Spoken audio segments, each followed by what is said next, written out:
বন্ধুরা, আমি চলে এসেছি আরেকটা নতুন রিডিং নিয়ে আমার অমৃত সন্ধানের চ্যানেলে। তো আজকে যাদের রিডিং করবো তারা হলো লিও, সানমুন রাইজিং অ্যান্ড ভেনাস এবং নভেম্বর 2025-এর জন্য এই রিডিংটা।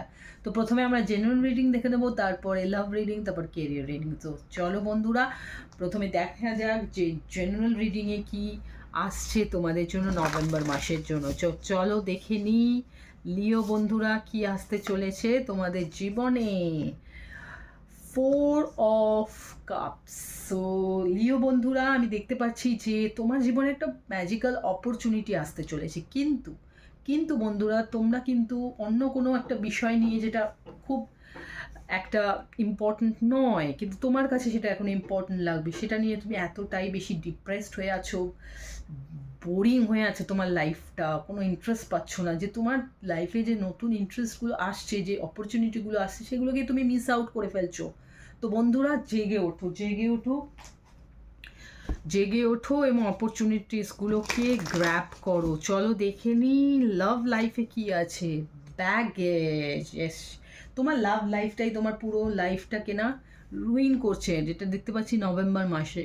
কারণ তুমি ভীষণভাবে কোনো ইমোশনাল ব্যাগেজের মধ্যে ঢুকে রয়েছো, সেটার জন্য তুমি নিজেকে ভীষণভাবে কষ্ট পাচ্ছ এবং কোনো ব্যাপারে কোনো ইন্টারেস্ট পাচ্ছ না। তোমার মন, তোমার চিন্তা শুধু সেটা নিয়েই ব্যস্ত হয়ে আছে। তোমার জীবনে যে আরও অন্য অ্যাসপেক্টস রয়েছে, অন্য অপরচুনিটিসগুলো আছে, সেগুলো যে তুমি মিস আউট করে দিচ্ছ এই একটা সামান্য জিনিস নিয়ে, সেটা তুমি বুঝতে পারছো না।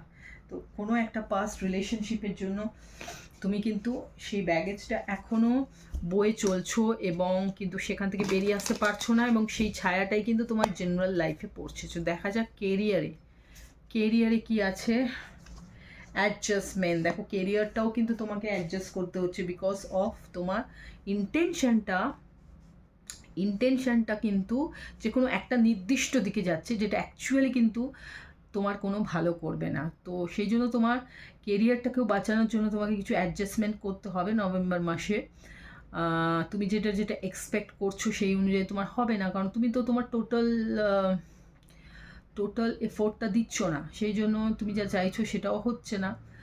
তো বেটার এটাই যে ব্যালেন্স করতে শেখো, সমস্ত কিছুকে ব্যালেন্স করো এবং এই সিচুয়েশান থেকে বেরিয়ে আসো, যে সিচুয়েশান কিন্তু তোমাকে কন্ট্রোল করছে, তোমাকে কিন্তু সাকসেসফুল হতে দিচ্ছে না।